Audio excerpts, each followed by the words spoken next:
plan là, il y a un plan là. D'accord. Est-ce que je te vois bien là? Je vais le mettre comme ça et je changerai après. Voilà. Il y a un plan. Nicole, on peut pas en asseoir deux, trois sur le canapé, tes spectateurs? Non, t'as pas la place? Non, mais il n'y a personne qui a l'air d'être facile, donc alors. On va faire la fête. Bon, alors, on y va? On y va? Vous êtes tous prêts? Everybody is ready. Voilà. Bonsoir. Non, non, commence. En général, je suis plutôt très forte pour parler comme ça, mais là, je suis un peu. Oui. Ouais. Bon, bonsoir. Bonsoir, Jean-Philippe. Bonsoir, tout le monde. Je suis très émue, en fait.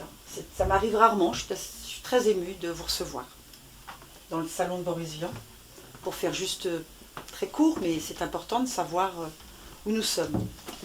Boris Vian et Ursula Kübler sont arrivés dans cet appartement en février 1953. Ils ont un petit deux pièges charmant. Boris Vian arrive avec surtout ses disques de jazz, grand collectionneur, grand amateur, on le sait, éclairé. Au moment où il arrive ici, il n'a plus le droit de jouer de la trompette. Le médecin a été formel et lui a dit « Ou vous vivez sans trompette, ou vous mourrez avec une trompette. » Alors il a choisi, il a dit qu'il allait continuer de vivre, et donc il a amené ses trompettes ici, ses deux trompettes et sa trompinette, dans cet appartement. Il les a posées dans un petit coin que personne ne connaît, du côté de la salle de bain, derrière. Et puis un jour, son fils, quand même un peu curieux, Patrick, qui habitait aussi ici, a voulu savoir ce que c'était devenu. Et il n'y avait plus de trompette, et ni de trompinette. Boris Vian les a donnés, les a enterrés, les a décortiqués.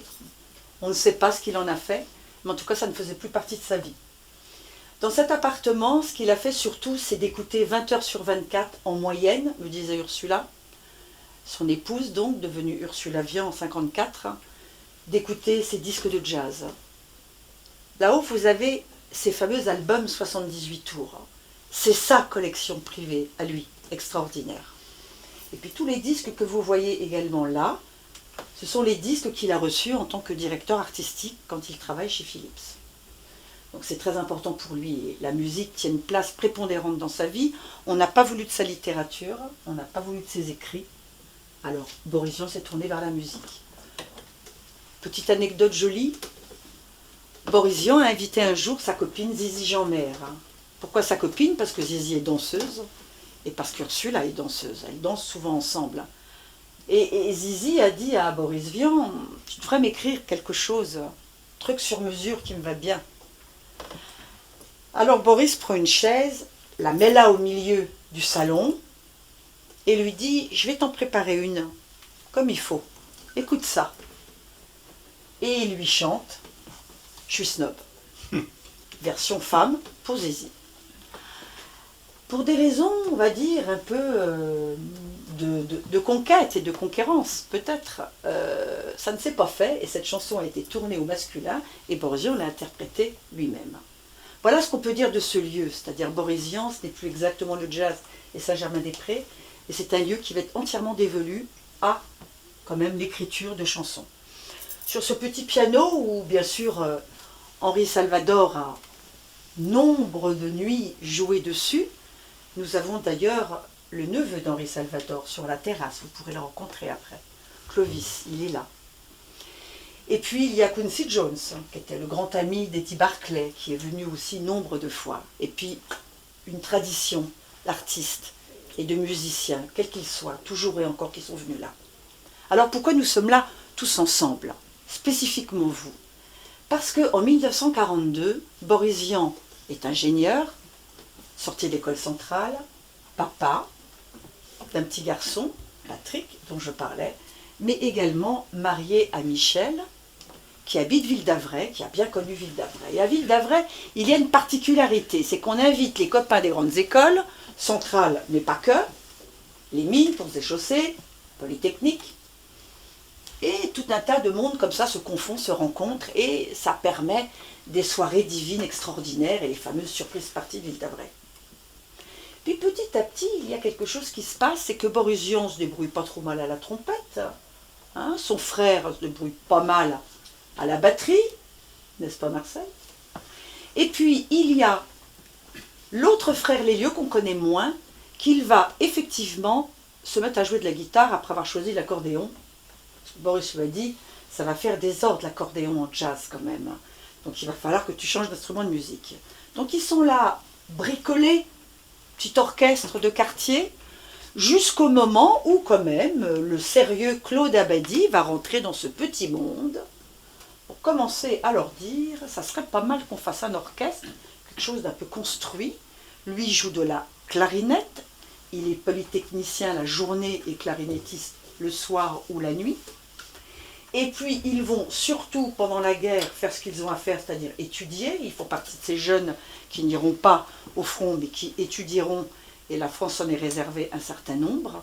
Mais dès 1944, quand ça va être possible, là Claude Abadie va réaliser un rêve qui est celui de vraiment monter un orchestre. Alors il va voir les frères Vian et il leur dit, on va faire un orchestre. On va l'appeler d'abord Abadie Vian, hein, pas très compliqué, puis on va voir ce qu'on fait. Va s'adjoindre d'autres musiciens, notamment un contrebassiste et un pianiste, et puis ils vont faire ce qu'on appelle les cantines américaines. Parce que bien entendu, ces Américains, il faut aussi les divertir. Et donc les divertir comment? Rien de mieux que de leur jouer quelques morceaux de jazz que les frères Vian connaissent parfaitement grâce à leur collection qu'ils écoutent depuis 1935, 36, 38, etc. Mais Abadie n'est pas en reste. C'est un fin connaisseur aussi. Il est le roi des arrangements, il est le roi des situations étonnantes, de faire un mixte de certains morceaux avec d'autres, et il va peut-être un peu mieux cadrer les frères Vian, qui sont parfois un petit peu, on va dire, fantaisistes.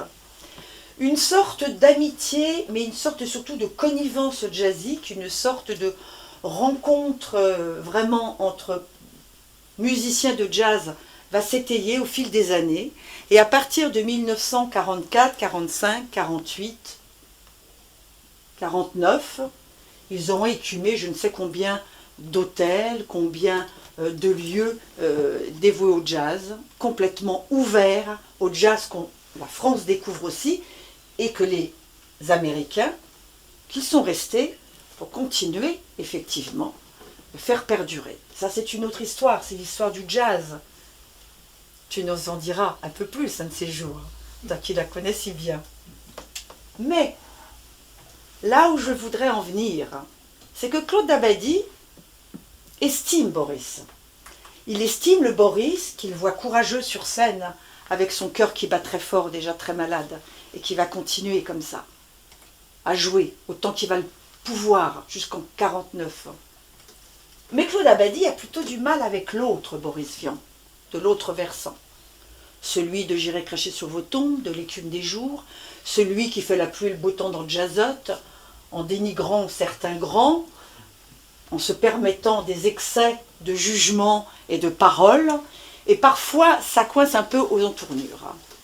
Alors, ça ne les a pas empêchés de faire la Pologne, comme il disait. Ils polognaient ensemble, ça voulait dire gagner des ronds en fin de semaine, la nuit, etc. Et il y aurait un bouquet entier à faire là-dessus. Et je regrette tant que Claude Abadie ne l'ait pas fait. Le temps est passé, Boris Vian est donc arrivé ici, a complètement pas abandonné le jazz. Il a surtout tourné le dos à sa propre maladie et donc ce qu'on lui empêchait de faire, c'est-à-dire de jouer. Donc il s'est consacré à autre chose. Et puis malheureusement, en 59, il prend cette même porte où vous êtes là. Il prend cette porte le 23 juin 1959 pour aller à la projection de J'irai cracher sur vos tombes. Et cette porte, il la prendra pour partir, mais il ne la prendra pas malheureusement pour revenir. Il ne reviendra pas. Alors là s'annonce toute une autre histoire. D'abord l'histoire du jazz. Boris et tant d'autres, il n'est bien sûr pas le seul. J'en nommerai un que j'ai bien connu qui s'appelait Maurice Culaz, par exemple. Un critique fabuleux avec lequel j'ai passé des nuits au New Morning notamment, et dans des festivals, etc., qui ont défendu cet art, vraiment, toutes ces combinaisons qu'on peut faire et tout cet esprit qu'il y a autour. Et Claude Abadie, des années plus tard, a toujours, lui aussi, à son niveau, contribué à faire vivre cette musique. Mais il n'est jamais venu ici dans cet appartement. Il est venu dans la salle que nous avions en bas avec Ursula Vian, mais pas dans l'appartement. Et je me disais toujours, qu'est-ce que ce serait chouette si un jour Claude jouait même juste un air de clarinette à Boris. Voilà. Eh bien, vous n'allez pas jouer un air de clarinette, vous allez jouer plein d'air avec tous vos instruments, puisque vous êtes le temps-tête que Claude Abadie a dirigé pendant des années. Donc ça a été une aventure phénoménale et merveilleuse. Et c'est une aventure que je veux absolument graver dans ces murs. Hein, parce que ça, c'est vraiment un cadeau que nous faisons aujourd'hui à Boris Vian. J'espère que vous le vivez, que vous le pensez ainsi. Et j'espère surtout que vous allez mettre toutes vos tripes là-dessus. Sur ce plancher rouge, une couleur excitante comme la voulait Boris, pour pouvoir être toujours vivant et bien vivant. Alors, vive le jazz, profondément, vive le jazz, et merci d'être là. Et si j'ai oublié certaines choses, vous pourrez toujours les ajouter, mais en attendant, je suis extrêmement émue, et je m'adresse à Boris Vian. Boris, c'est comme si tu étais là, voilà, un dimanche après-midi, chez toi, et puis les musiciens viennent à toi, et toi tu es dans le fauteuil, il s'asseyait toujours là, sur ce coin-là, et puis t'écoutes, et puis on est bien. Merci.